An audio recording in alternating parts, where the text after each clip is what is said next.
الحمد لله رب العالمين والعاقبة للمتقين والصلاة والسلام على نبيه ورسوله محمد وعلى آله وصحبه أجمعين وبعد. قال الله تعالى في القرآن المجيد والفرقان الحميد: أعوذ بالله السميع العليم من الشيطان الرجيم من همزه ونفخه ونفسه. بسم الله الرحمن الرحيم. قل لئن اجتمعت الإنس والجن على أن يأتوا بمثل هذا القرآن لا يأتون بمثله ولو كان بعضهم لبعض ظہیرا۔ کہہ دیجئے اے پیغمبر صلی اللہ علیہ وسلم، اور اس کے بعد ہر مسلمان یا ہر مومن یہ کہتا ہے، پوری دنیا کو یہ چیلنج کرتا ہے کہ اگر سارے انسان اور جن اکٹھے ہو جائیں اس بات پر کہ وہ اس طرح کا قرآن مجید لے کر آئیں، لانے کے لیے اکٹھے ہو جائیں، لا یاتون بمثلہ، وہ اس جیسا قرآن نہیں لا سکتے، اگرچہ ان کا بعض کا مددگار بھی بن جائے۔ جن اور جن انسانوں کی مدد کرے یا انسان آپس میں ایک دوسرے کی مدد کریں، اس کے باوجود اس جیسا قرآن مجید وہ نہیں لا سکتے۔ یہ اللہ تعالیٰ کی طرف سے چیلنج ہے۔ نبی اکرم صلی اللہ علیہ وسلم نے سب سے پہلے یہ آیت پڑھ کر سنائی، اور اس کے بعد آج تک یہی آیت پڑھ کر سنائی جا رہی ہے، اور اتنی ہسٹری گزر چکی ہے، انسانی تاریخ گزر چکی ہے، آج تک کوئی ایک بھی کتاب ایسی وجود میں نہیں آئی ہے جس کے متعلق یہ دعویٰ کیا گیا ہو کہ یہ قرآن مجید کی طرح کی یہ کتاب ہے۔ تو قرآن مجید کی طرح کی کتاب ہونے کا معنی یہ ہے کہ اس کے جو الفاظ ہیں وہ بڑے فصاحت و بلاغت والے ہیں۔ فصاحت و بلاغت کا مطلب یعنی کسی بھی زبان کا جو سٹینڈرڈ ہوتا ہے وہ ہائی ہوتا ہے، یعنی جو پیک اس کی ہوتی ہے، تو وہ الفاظ کا جو چناؤ ہوتا ہے وہ مراد ہے عربی زبان میں یہ فصاحت و بلاغت۔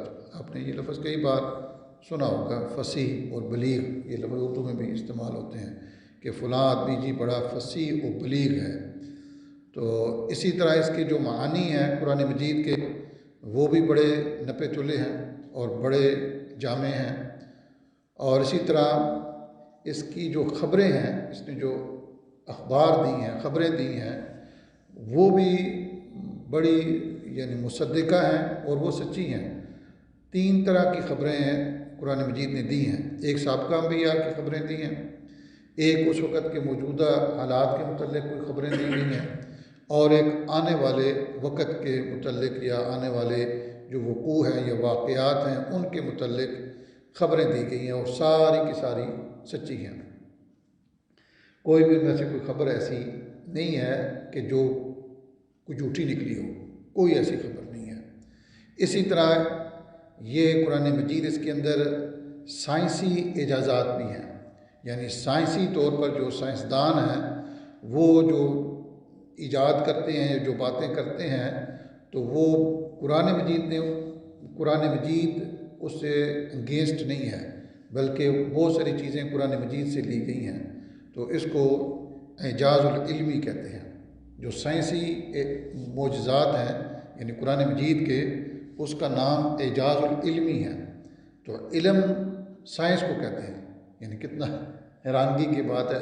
پہلے بھی میں نے کئی بار ذکر کیا ہے کہ سائنس یعنی اللہ تعالیٰ نے جہاں قرآن مجید میں ذکر کیا کہ انما یخشی اللہ من عباد العلماء، تو علماء سے مراد سائنسدان ہیں، لیکن وہ مسلم مومن سائنسدان، یعنی ایسے سائنسدان۔ اور سائنسدان کیا کرتا ہے بنیادی طور پر، آپ نے کبھی غور کیا ہو، وہ تدبر کرتا ہے، وہ تفکر کرتا ہے، وہ سوچتا ہے، وہ چیزوں کو ایجاد کرتا ہے۔ تو چیزیں ویسے تو نہیں ایجاد ہوتی نا بغیر تفکر کے، بغیر تدبر کے۔ تو یہ تدبر جو ہے دراصل یہ سائنس ہے۔ تو جو بھی شخص تدبر کرتا ہے، عام آدمی بھی اپنے صلاحیت کے مطابق جو اس کو اللہ نے صلاحیت دی ہے اس میں وہ تدبر کرتا ہے، غور و فکر کرتا ہے، سوچ و بچار کرتا ہے، کامن سینس کو یوز کرتا ہے، تو یہ سائنسدان ہے۔ اور جو ایسے کام کرتا ہے تو وہ دراصل اللہ تعالیٰ سے ڈرتا ہے. تو یہ اللہ تعالیٰ سے ڈرنے. ایسا نہیں ہے کہ بندے کے پاس ویسے بھی کوئی علم آ گیا تو وہ ڈرنے والا ہے، ایسا نہیں ہے، یہ معنی اس کا نہیں ہے. بلکہ اس کا معنی یہ ہے کہ جو حقیقت میں اس میں تدبر کرتا ہے اور وہ عملی طور پر اس میں حصہ لیتا ہے. آپ نے دیکھا ہے نا سائنسدان کیا کرتا ہے؟ سائنسدان کی لیبارٹریز ہوتی ہیں تو اس میں وہ تجربے کرتا رہتا ہے.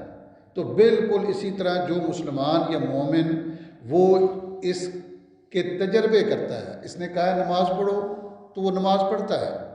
اس نے کہا روزے رکھو تو روزے رکھتا ہے. اس نے کہا حج کرو تو حج کرتا ہے. یہ کہتا ہے کہ زکوٰۃ دو تو زکوٰۃ دیتا ہے. تو جو اس کی پریکٹیکل کرتا ہے دراصل وہ عالم ہے. عالم کی جو ڈیفینیشن ہے یہ نہیں ہے کہ جو بندہ بس بہت پڑھ لکھ جائے ڈگریاں لے لے تو وہ عالم، وہ بھی عالم ہے، ایسا نہیں ہے کہ وہ عالم. لیکن اس کے لیے شرط کیا ہے کہ وہ اس طرح کا عالم ہو جیسے ایک سائنسدان وہ لیبارٹریز بناتا ہے، اس میں تجربات کرتا ہے، اس میں اس کو پریکٹیکل کرتا ہے. تو جو بھی آدمی پریکٹیکل کر رہا ہے وہ دراصل عالم ہے، اور وہ پریکٹیکل کرنے والا دراصل اللہ تعالیٰ سے ڈرنے والا ہے. اللہ تعالیٰ نے اس کا ذکر کیا ہے. تو یہ قرآن مجید کئی اعتبارات سے معجزہ ہے. ساری چیزوں کو تو بیان نہیں کیا جا سکتا، ظاہر ہے کہ ٹائم بھی تھوڑا ہوتا ہے اور بندے بھی اکتا جاتے ہیں. تو میں مختصر طور پر کچھ چیزیں انشاءاللہ اس کی بیان کروں گا. تو معجزہ یہ لفظ عربی زبان میں عجزہ یا جزو سے ہے. اس کا جو روٹ ورڈ ہے یہ عین جیم اور زا ہے. عین جیم اور زا، اس کا عربی لغت کے اندر معنی ہے کمزور ہونا، بے بس ہو جانا، کمزوری اس کا معنی ہے. اردو میں بھی یہ لفظ استعمال ہوتا ہے، کہتے ہیں کہ فلاں آدمی عاجز آ گیا جی، فلاں آدمی بے بس ہو گیا جی، وہ کمزور ہو گیا جی، وہ یہ کام نہیں کر سکتا. تو عاجز سو اسی سے یعنی عجز، ٹھیک ہے نا. اردو میں یہ لفظ ہوتا ہے کہ عجز و انکساری. تو انکساری بیسکلی بندہ نیچے گر جاتا ہے، وہ ہار مان لیتا ہے، تو ہار جاتا ہے. ہارنے والے کو یعنی وہ عاجز آ گیا جی، بھائی وہ اپنے مسئلے کو حل نہیں کر سکتا تو وہ عاجز ہے. تو اسی سے لفظ یعنی اعجاز ہے. نام بھی ہمارا ہوتا ہے، یعنی کئی بھائیوں کے نام ہوتے ہیں اعجاز. تو یہ عربی زبان میں اعجزا یوجز اعجازا فہو معجز فذا کا معجز. تو یہ عربی زبان کی وہ گرامر کے حساب سے ہے. تو یہ لفظ معجزہ ہے، معجزہ جیم کے نیچے زیر ہے، ٹھیک ہے نا. عام طور پر جو اس کو پڑھتے ہیں تو معجزہ کہتے ہیں، معجزہ معجزہ.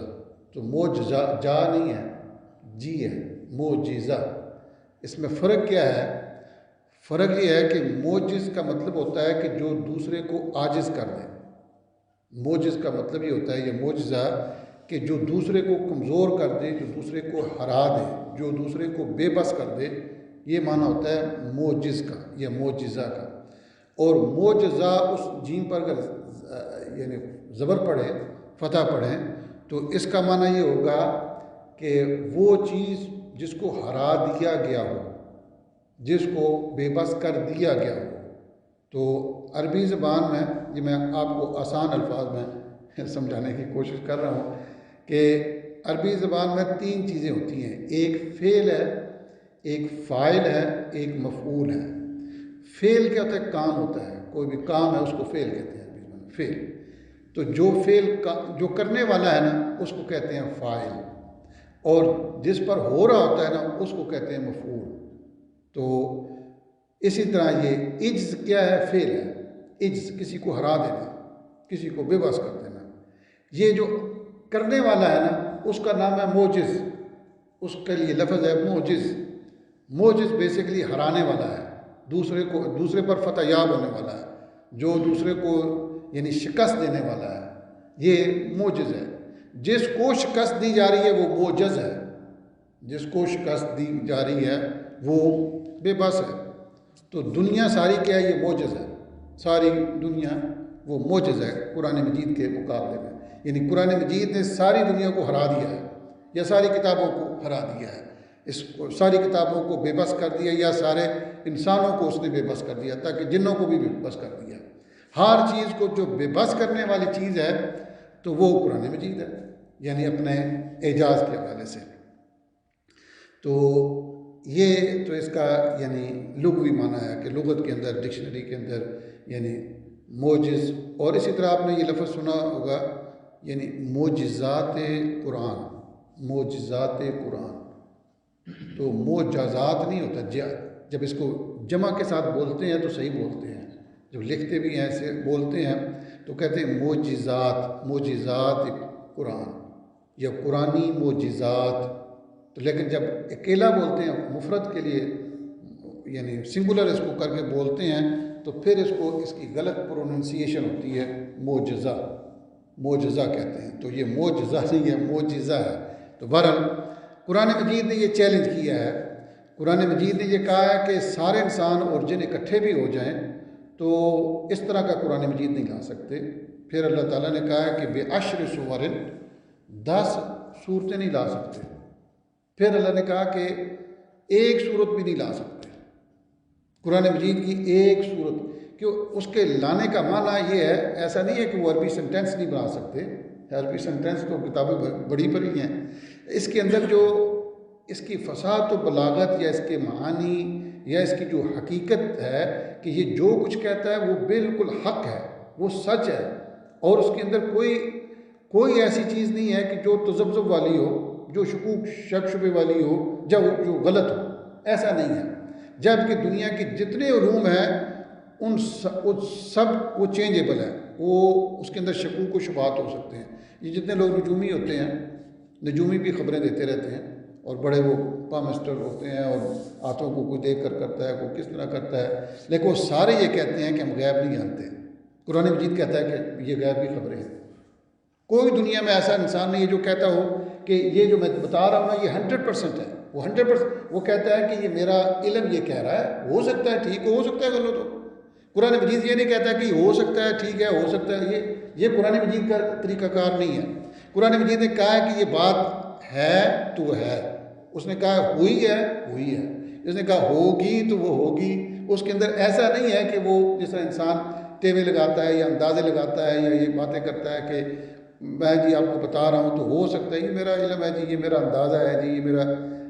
اسی طرح اب اور اس کے مزید چیزوں کو دیکھیں، مثال کے طور پر کوئی بندہ کتاب لکھتا ہے تو پھر وہ کتاب بڑی مشہور ہو جاتی ہے، بعض دفعہ پھر اس کا ایک نیا ایڈیشن نکالتے ہیں، پھر وہ مختلف ملکوں میں چھپتی ہے، پھر اس کا تیسرا ایڈیشن آ جاتا ہے، یعنی وہ اچھا ایڈیشن وہ ایڈٹ سے یعنی وہ ایڈیشن یا وہ اس کے اندر کچھ چیزیں ایڈ کرتے ہیں، اس کے اندر چیزوں کو بعض دفعہ ہو سکتا ہے کچھ چیزیں نکال دی جائیں، بعض دفعہ ہو سکتا ہے کچھ چیزیں اس کے اندر داخل کر دی جائیں، بہت ساری عام کتابوں کے ساتھ ایسے ہی ہوتا ہے۔ بعض دفعہ میں مثال دیتا ہوں، مثال کے طور پر شاہ اسماعیل شہید رحمہ اللہ کی ایک بڑی معروف کتاب ہے تقویۃ الایمان، بڑی معروف کتاب ہے اور بڑی شاندار اور بڑی عمدہ کتاب ہے، بہت زبردست کتاب ہے تقویۃ الایمان، پڑھنی چاہیے۔ وہ پڑھنے میں چھوٹی سی کتاب ہے، اتنی بڑی نہیں ہے، لیکن وہ عقیدے میں زبردست کتاب ہے۔ اردو میں جو اگر کوئی بندہ عقیدے، خصوصاً وہ انڈیا پاکستان ہندوستان یعنی اکٹھا تھا تو اس علاقے کے ہیں، اور اس علاقے کی وجہ سے انہوں نے جو اپنے جو ارد گرد کا شرک ہے تو اس کو سامنے رکھ کر پھر عقیدے کو بیان کیا ہے، اور وہ بڑی زبردست کتاب ہے۔ اس کے جب ایڈیشن چھپے ہیں، نئے ایڈیشن آئے ہیں تو اس کے اندر چینجنگ آئی ہے۔ کیوں چینجنگ آئی ہے؟ کیونکہ اس زمانے کی اردو بڑی ثقیل تھی، بڑی مشکل تھی اردو، وہ ڈیفرنٹ تھی، اس کے الفاظ مختلف تھے۔ اب انہی الفاظ کو چینج کر دیا گیا ہے آسان لفظوں میں، آسان اردو لے کر آگے ہیں، تو کچھ چیزیں یعنی اس طرح کی تبدیلی کی گئی ہے۔ لیکن یہ قرآن مجید کا یہ اعجاز ہے کہ جب سے یہ اترا ہے، جبریل امین نے اس کو اتارا ہے، اس وقت سے لے کر آج تک اس کے بڑے ایڈیشن ہیں۔ یعنی ایڈیشن کا مطلب یہ ہے کہ وہ چھاپ رہے ہیں، اس کو مختلف ملکوں میں چھپ رہا ہے، مختلف زمانوں میں چھپا ہے، آج تک اس کے اندر کوئی تبدیلی نہیں آئی ہے۔ یہ اس کا اعجاز ہے۔ یہ باقی کسی کتاب کا اس طرح کا اعجاز وہ چینج ہوتا رہتا ہے، اور اس میں وہ اس کے فارمولے بھی، بعض دفعہ کوئی سائنسی کتاب ہے تو وہ کہتے ہیں کہ یہ چیز جو ہے نا یہ پہلے تحقیق سے پتہ چلا تھا کہ یہ ایسے ہے، اب یہ تحقیق کہتی ہے کہ نہیں ایسے ہے۔ تو یہ سائنس بھی جو ہے نا، وہ بھی جو انسانی سائنس ہے وہ 100% نہیں ہوتی ہے، 100%۔ وہ کہتی ہے، مثال کے طور پر کہتی ہے کہ ایک آدمی کو جو ہے نا ایک دن چلنے کے لیے کم از کم جو عام نارمل آدمی ہے 6000 سٹیپ ہونے چاہیے۔ پھر جلدی انہوں نے چینج کر دیا، انہوں نے کہا نہیں جی 5000 ہونے چاہیے۔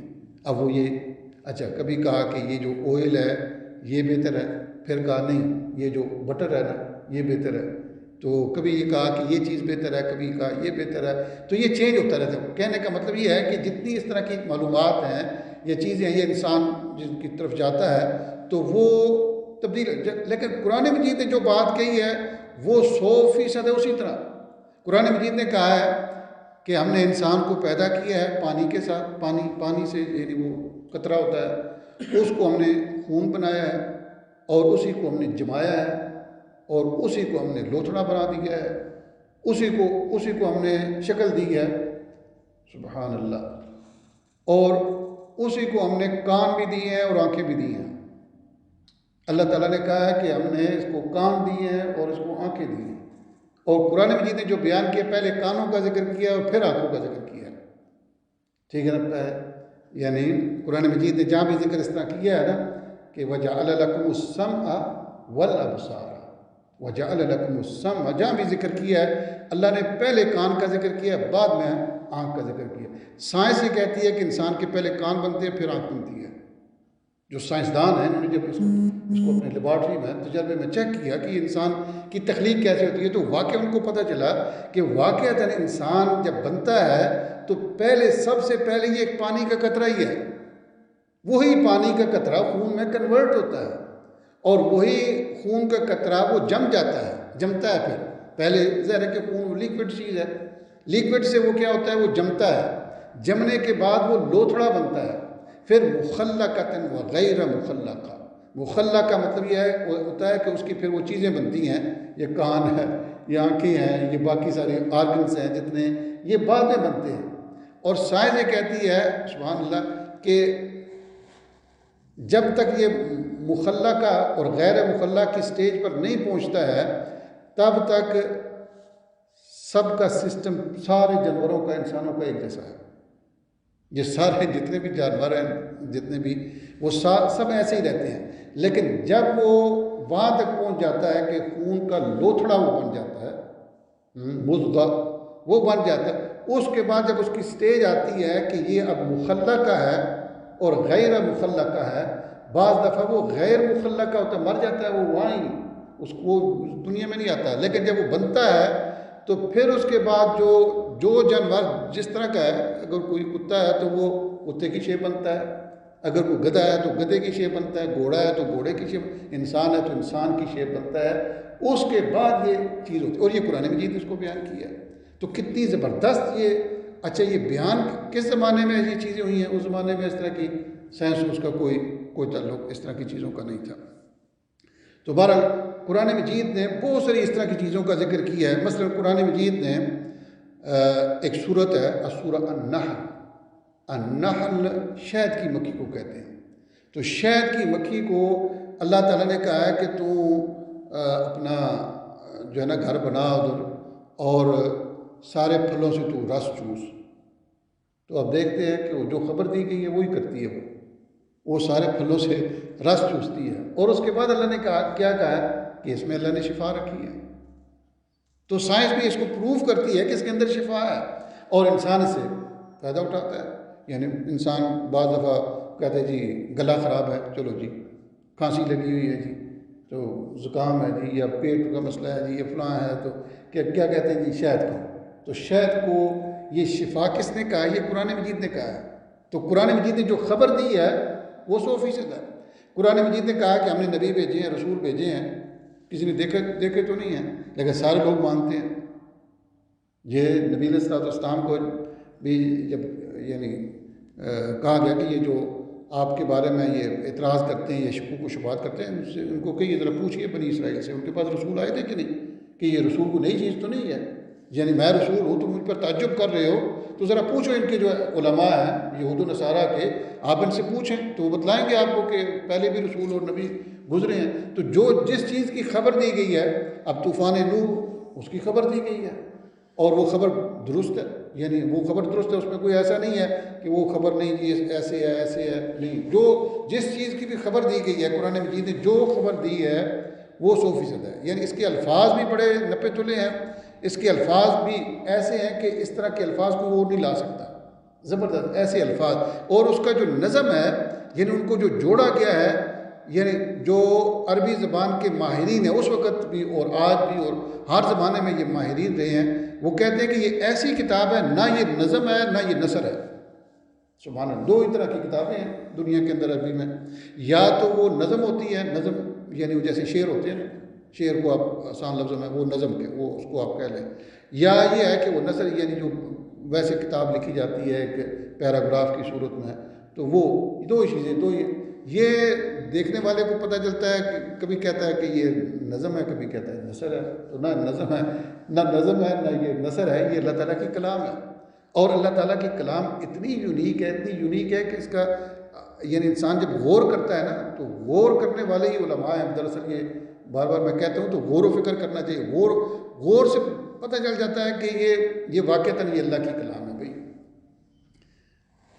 اب دیکھیں کہ بہت ساری چیزیں ہیں، مثال کے طور پر قرآن مجید میں سورہ بنی اسرائیل یا سورہ اسراء جیسے اس کو دوسرا نام بھی سورہ اسراء اور بنی اسرائیل، اور سورہ الکہف، یہ سورہ بنی اسرائیل کی غالباً 111 آیات ہیں، 11 ہیں غالباً، اور سورہ الکہف کی 110 آیات ہیں، ایک آیت کو چھوڑ کر ساری آیات کا اینڈ ایک ہی ہے، کتنی یونیکنیس ہے، یعنی آخر پر الف لے کر آیا، یعنی جب بھی کوئی آیت ختم ہوئی ہے تو اس کا اینڈ جو ہے الف کے ساتھ ہے، اسے الف مقصورہ کہہ لیں یا عام زبان میں جیسے سورہ کاف شروع ہوتی ہے نا، الحمدللہ الذی انزل علی عبدہ الکتاب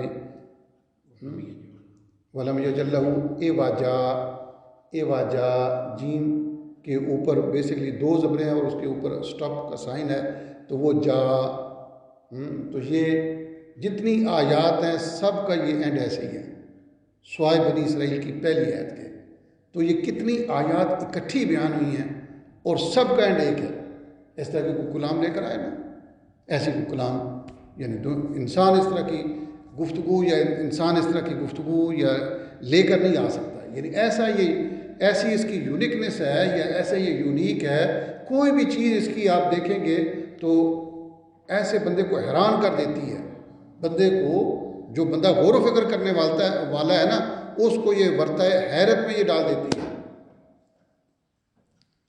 اب دیکھیں کہ سورہ بقرہ ایک لمبی سورت ہے، اس کی غالباً کوئی 286 آیات ہیں، اور جو مڈل والی آیت ہے نا، جو ایگزیکٹ مڈل ہے اس کا مڈل ہے وہ کون سا ہے؟ وَجَعَلْنَاكُمْ أُمَّةً وَسَطًا، وسط کس کو کہتے ہیں؟ مڈل کو، تو اس سورت کا جو مڈل والی 286 کا جو آپ ہاف کریں گے، جو اس ہاف کی جو آیت ہے وہ یہ وَجَعَلْنَاكُمْ أُمَّةً وَسَطًا، سبحان اللہ، کتنی یونیکنیس ہے اس طرح کی، یعنی وسط، حالانکہ وہ یعنی یہ کہا گیا کہ ہم نے آپ کو امت وسط بنایا، اور وسط کا مطلب کیا ہوتا ہے؟ مڈل، تو جو ہاف ہے، تو جتنی آیات ہے سورہ البقرہ کی تو اس کا جو مڈل ہے وہ آیت ہے جس میں وسط کا لفظ ہے، تو اس طرح اس کی بہت ساری چیزیں ہیں قرآن مجید کے اندر، بہت ساری چیزیں ہیں، اور اس لیے اللہ تعالیٰ نے کہا ہے کہ ہم نے یہ قرآن مجید جو بھیجا ہے نا، کتاب انزلناہ الیک مبارک، کہ یہ جو کتاب ہے ہم نے اس کو اتارا ہے آپ کی طرف، یہ بڑی بابرکت ہے، مبارک ہے، لیدبروا آیاتہ، تاکہ غور و فکر اس پر کیا جائے، تو جو بھی اس میں غور و فکر کرتا ہے، یہ صرف ایسا نہیں ہے کہ مسلمان غور و فکر کرے گا تو اس کو نتیجہ برآمد ہوگا، نہیں، جو بھی اس میں غور و فکر کرے گا چاہے وہ مسلمان نہ بھی ہو، وہ اپنے حساب سے اس کو میں غور و فکر کرے گا تو اس کو وہ چیز مل جائے گی، یہ اتنی اس کے اندر یعنی اس کا اعجاز ہے یہ، لیدبروا آیاتہ ولیتذکر اولو الالباب، تو جو عقل والے ہیں نا وہ اس سے نصیحت حاصل کرتے ہیں، اصل جو چیز ہے وہ اس کا فہم ہے، اس کو اللہ تعالیٰ نے کتاب ہدایت بنایا ہے، اور کتاب ہدایت یہ بھی قرآن مجید کا اعجاز ہے، یہ بھی قرآن مجید کا اعجاز ہے کہ اس طرح کی ہدایت کسی دوسری کتاب میں نہیں ہے، کسی دوسری کتاب میں ایسا آپ دیکھ لیں کہ جو بھی لوگ راہ راست پر آئے ہیں، جو بھی مسلمانوں میں سے کوئی ہوں یا غیر مسلموں میں سے، تو وہ کس کے ذریعے سے آئے ہیں؟ یہ قرآن مجید کے ذریعے سے۔ اور یہ خبر کس نے دی ہے بھئی یہ ہدایت کی کتاب ہے؟ یہ اس کو خود قرآن مجید نے خبر دی ہے۔ قرآن مجید نے کہا ہدی للناس، کہ یہ کتاب ہے، ہم نے اس کو لوگوں کے لیے ہدایت کا ذریعہ بنایا ہے۔ تو یہ ایک ایسی خبر ہے کہ جس کو پریکٹیکلی ہم دیکھ سکتے ہیں۔ لوگ شرک و بدعات میں ڈوبے ہوتے ہیں، اس کو کوئی کہتا ہے یار قرآن مجید پڑھو، قرآن مجید کو ترجمے کے ساتھ پڑھو، جو ہی وہ پڑھتا ہے تو اس کے بعد وہ ساری چیزیں اس سے چھوٹ جاتی ہیں، صحیح سیدھے راستے پر آ جاتا ہے۔ کوئی بندہ ایتھیسٹ ہے یا کوئی بندہ کرسچن ہے، کسی اور مذہب سے، ہندو سے تعلق، اس کو بندہ کہتا ہے یار یہ کبھی قرآن مجید آپ نے پڑھا ہے؟ کہتا ہے نہیں، کبھی یار پڑھو اس کو۔ وہ جب پڑھتا ہے تو بہت سارے لوگ مسلمان ہو گئے۔ تو یہ خبر کس نے دی ہے جی؟ یہ خبر قرآن مجید نے دی ہے۔ تو قرآن مجید کی جو بھی خبر ہے وہ 100% ہے، اس کے اندر کوئی شکوک و شبہات والی باتیں نہیں ہیں۔ اسی طرح اللہ تعالیٰ نے جو خبر دی ہے، اللہ تعالیٰ نے کہا کہ اولم یر الذین کفروا ان السماوات والارض کانتا رتقا ففتقناہما وجعلنا من الماء کل شیء حی افلا یؤمنون۔ اللہ تعالیٰ نے کہا کہ سارے آسمان اور زمین یہ جڑے ہوئے تھے۔ سائنس یہی کہتی ہے، سائنس بھی اس بات کی طرف پہنچی ہے کہ یہ چیزیں ایسے اکٹھی تھیں، پھر یہ جدا جدا ہوئی ہیں، تو سیارے بن کے ستارے ادھر ادھر جو کائنات بنی ہے تو وہ یہ کہتے ہیں اس طرح بنی۔ تو یہ قرآن مجید نے ذکر کیا ہے۔ کب؟ جب اس طرح کا تصور ہی نہیں تھا، یعنی اس طرح کی چیزیں، یعنی سائنس نے اس طرح کی ترقی نہیں کی ہے جیسے آج کل کے ہمارے زمانے میں ترقی نظر آ رہی ہے، یا اس کی لیبارٹریز یا اس طرح کی چیزیں ہیں۔ تو اس وقت اللہ نے خبر دی کہ جو آسمان تھے سارے اور زمین، یہ کانتا رتقا، یہ جڑے ہوئے تھے، ملے ہوئے تھے۔ ففتقناہما، ہم نے ان دونوں کو جدا جدا کر دیا۔ تو زمین کو اپنی جگہ پر پھینک دیا، رکھ دیا، آسمان کو اپنی جگہ پر رکھ دیا، اور اس کو سقف بنایا، اس کو ہم نے مضبوط جو ہے نا چھت بنا دیا، اور زمین کو نیچے رہنے کے لیے رکھ دیا۔ اور ہم نے اس کے اندر کیا کیا؟ وجعلنا من الماء کل شیء حی، ہر حیات والی چیز کے لیے کو ہم نے پانی سے رکھ دیا، پانی کے ساتھ اس کی حیات رکھ دی گئی ہے۔ اب حیات دو طرح کی ہے، ایک حیات روح والی ہے اور ایک بغیر روح کے ہے۔ تو دونوں کی جو حیات ہے یہ پانی کے ساتھ ہے۔ اب مثال کے طور پر گھاس پھوس ہے، درخت ہے، پودا ہے، تو یہ بھی حیات ہے، ان کے اندر بھی حیات ہے، وہ بھی حی ہیں۔ اگر ان کو پانی نہ دو تو وہ مر جاتے ہیں۔ کبھی فصل کو، یہ ہم کہتے ہیں نا کہ وہ اس دفعہ فصل نہیں ہوئی جی، کیوں؟ بارش نہیں ہوئی، یا کوئی نہری پانی نہیں لگ سکا، یا کسی پودے کو آپ پانی نہ دیں وہ ختم ہو جائے گا۔ لیکن وہ پانی کے ساتھ اس کی نشو و نما ہے، تو وہ بڑھتا جائے گا، بڑھتا جائے گا، پھیلتا جائے گا۔ جب اس کو پانی ملے گا تو وہ یہی حال، یعنی جو جس کے اندر روح ہے اس کے اندر بھی، آپ کسی انسان کو پانی نہ دیں، کچھ دنوں کے بعد وہ مر جائے گا، ختم ہو جائے گا۔ تو یہ خبر کس نے دی ہے؟ یہ خبر دی ہے قرآن مجید نے۔ قرآن مجید نے خبر دی ہے کہ ہر حیات والی چیز کو ہم نے اس کو پانی پر رکھا ہوا ہے، پانی کے ساتھ اس کی حیات ہے۔ تو کتنی زبردست، اور اس کے اندر کتنی یعنی جو سائنسی فارمولے ہیں، یعنی یا سائنسی جو ایجادات یا یہ چیزیں، ان کی لیبارٹری، ان کے تجربات، تو یہ سارے یعنی وہ بھی بہت سارے، یہ پوری ایک سائنس اس کے اندر، یعنی اس ایک آیت سے، یعنی قرآن مجید کے یہ بہت سارے اعجازات ہیں، بہت سارے۔ یعنی قرآن مجید کے بعض دفعہ تھوڑا سا ایک دو لفظ ہوتے ہیں، لیکن اس کے اندر اتنی جامعیت ہوتی ہے کہ وہ انسان حیران رہ جاتا ہے۔ اب دیکھیں نا کہ اللہ کا جو تعارف ہے، بندے کا تعارف کروانا ہو، انسان کا تعارف کروانا ہو، تو بعض دفعہ 5-10 منٹ لگ جاتے ہیں کہ یہ فلاں بندہ ہے جی، ادھر سے آیا ہے جی، فلاں ہے، یہ اس کے پاس یہ ڈگری ہے، یہ کام کرتا ہے جی، اس طرح کی چیزیں ہیں، اس طرح اس کی تفصیل بتانے کے لیے، اس کی ڈیفینیشن کرنے کے لیے بندے کو ٹائم لگ جاتا ہے۔ اللہ نے جب تعارف کروایا تو کیا کہا؟ قل هو اللہ احد۔ کتنے لفظ ہیں اس کے؟ کتنا زبردست تعارف ہے۔ قل هو اللہ احد اللہ الصمد لم یلد ولم یولد ولم یکن له کفوا احد۔ کتنی شارٹ صورت ہے، اللہ کا کمپلیٹ اس کے اندر تعارف ہے۔ اس طرح کی، یعنی آپ کسی بھی اعتبار سے اس میں غور و فکر کریں گے تو بندہ حیران رہ جاتا ہے. یہ دیکھیں انا اعطیناک الکوثر فصلی لربک وانحر ان شانئک هو الابتر. یہ کتنی مختصر ترین یہ صورت ہے اور اس کے اندر اتنی جامعیت ہے. لوگوں نے اس پر کتابیں لکھی ہوئی ہیں، یعنی ایک صورت پر، چھوٹی سی صورت پر کتابیں ہیں. اور کتنی یعنی اس کے اندر کتنی یعنی وسعت ہے، یہ کتنی جامعیت ہے کہ ایک ایک آیت پر آپ کوئی آیت تفسیر آپ دیکھیں تو ایک آیت کی تفسیر کے لیے کئی کتابیں ہیں. یہ تفسیر قرطبی ہے جی، یہ تفسیر ابن کثیر ہے جی، یہ تفسیر سعدی ہے جی، یہ فلاں تفسیر ہے، فلاں ایک آیت کی تفسیر کر رہے ہوتے ہیں. کتنا یعنی یہ ہر اعتبار سے، کسی بھی اعتبار سے آپ قرآن مجید کو دیکھیں گے تو اتنی زبردست ان کے اندر یونیکنس آپ کو نظر آئے گی کہ بندہ حیران ہو جاتا ہے. نبی علیہ الصلوۃ والسلام نے یہ بات فرمائی ہے، صحیح بخاری اور صحیح مسلم کی حدیث ہے، اور اس حدیث کے راوی حضرت ابو ہریرہ رضی اللہ تعالیٰ عنہ ہے. فرماتے ہیں کہ ما من الانبیاء من نبی الا قد اوتی من الآیات ما مثلہ آمن علیہ البشر. کہ انبیاء میں سے جتنے بھی نبی گزرے ہیں اللہ نے ہر ایک کو معجزہ دیا ہے. ہمیں تو کچھ نبیوں کے معجزوں کا ذکر ہے پتہ ہے، لیکن نبی صلی اللہ علیہ وسلم نے یہ خبر دی ہے کہ ہر نبی کو معجزہ ملا ہے. ہر نبی کو، جتنے بھی نبی گزرے ہیں ہر ایک کو اللہ نے معجزہ دیا ہے. اور ان کا معجزہ حصی تھا. حصی کا مطلب یہ ہوتا ہے کہ اس کو دیکھا اور محسوس کیا جا سکتا ہے. یعنی مثال کے طور پر موسیٰ علیہ السلام کا عصا ہے تو وہ ہاتھ میں پکڑ سکتے ہیں اس کو، تو وہ نظر آنے والی چیز ہے. یا کوئی اونٹنی تھی تو وہ نظر آتی ہے، یا اور جتنے بھی اس طرح کے معجزات تھے انبیاء کے تو وہ نظر آتے تھے. لیکن یہ قرآن مجید کے لیے نبی صلی اللہ علیہ وسلم نے فرمایا جو مجھے جو چیز دی گئی ہے تو پہلے نبیوں کے ساتھ یہ دی گئی، لیکن میرے ساتھ جو کیا گیا وَإِنَّمَا كَانَ الَّذِي أُوتِيتُ وَحْيًا، یہ بخاری مسلم کی حدیث ہے. مجھے جو چیز دی گئی ہے معجزے کے طور پر وہ وحی ہے. وحی، یہ قرآن مجید وحی ہے.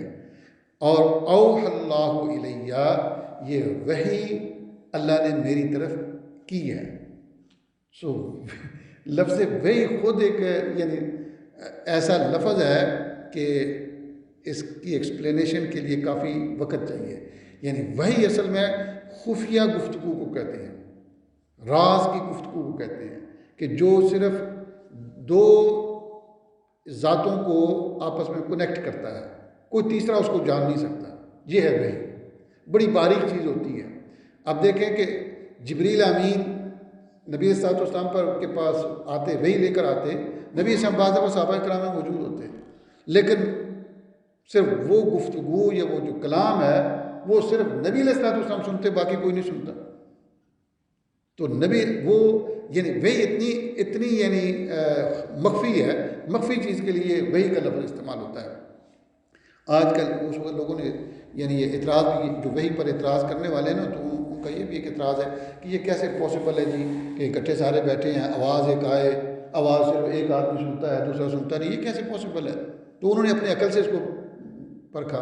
لیکن اللہ نے قرآن مجید میں کہا تھا کہ سنورihim آیاتنا فی الآفاق، کہ ہم کائنات میں ان کو نشانیاں دکھائیں گے، ان کو پتہ چل جائے گا کہ جو بات ہم نے کی ہے نا یہ درست بات ہے، حق بات ہے. تو اب دیکھیں کہ انسان کو یہ جو فون ہے یہ بھی اللہ نے توفیق دی ہے نا، لوگوں کو ایجاد انہوں نے کیا ہے لوگوں نے، تو یہ اللہ تعالیٰ کی دی ہوئی نعمت، یہ دی ہوا علم ہے، اس سے انہوں نے فائدہ اٹھا کر یہ فون بنایا. اب فون سے کیا ہوتا ہے کہ ادھر مثال کے طور پر مجھے یا آپ کو کوئی فون آ جائے، ہم سارے ادھر بیٹھے ہیں تو صرف ایک آدمی کو پتہ چلے گا کہ یہ فلاں سے کال آئی ہے، فلاں بندے کی ہے، اور دوسروں کو پتہ ہی نہیں، آواز ہی نہیں آئے گی. آپ اس کی والیوم ڈاؤن کر سکتے ہیں، اور اتنا ڈاؤن کر سکتے ہیں کہ صرف آپ سنیں، باقی کوئی نہ سنیں، بے شک آپ کا جو پاس بیٹھا ہے وہ بھی نہ سنیں. تو یہ انسان اس طرح کر سکتا ہے تو اللہ کے لیے کیا مشکل ہے؟ انسان اس طرح کی چیزیں بنا سکتا ہے، کر سکتا ہے، تو اللہ تعالیٰ کے لیے کیا مشکل ہے؟ تو بہرحال نبی علیہ الصلوۃ والسلام نے فرمایا کہ مجھے جو چیز دی گئی ہے وہ وحی ہے، اور یہ جو معجزہ ہے یہ عقلی ہے، حصی نہیں ہے. آپ اس کو یعنی ایسے نہیں کر سکتے معجزہ، اس میں کیا کتاب ہے نا، نظر تو کتاب آتی ہے، لیکن اس کے اندر جو اس کا غور و فکر کرنے والے لوگ ہیں ان کو پتہ چلتا ہے کہ یہ کتاب بڑی یونیک ہے، اس کے اندر ایسی ایسی چیزیں ہیں کہ بندہ ورطہ حیرت میں پڑ جاتا ہے. تو پھر نبی صلی اللہ علیہ وسلم نے آخر میں فرمایا کہ فَأَرْجُو أَنْ أَكُونَ أَكْثَرَهُمْ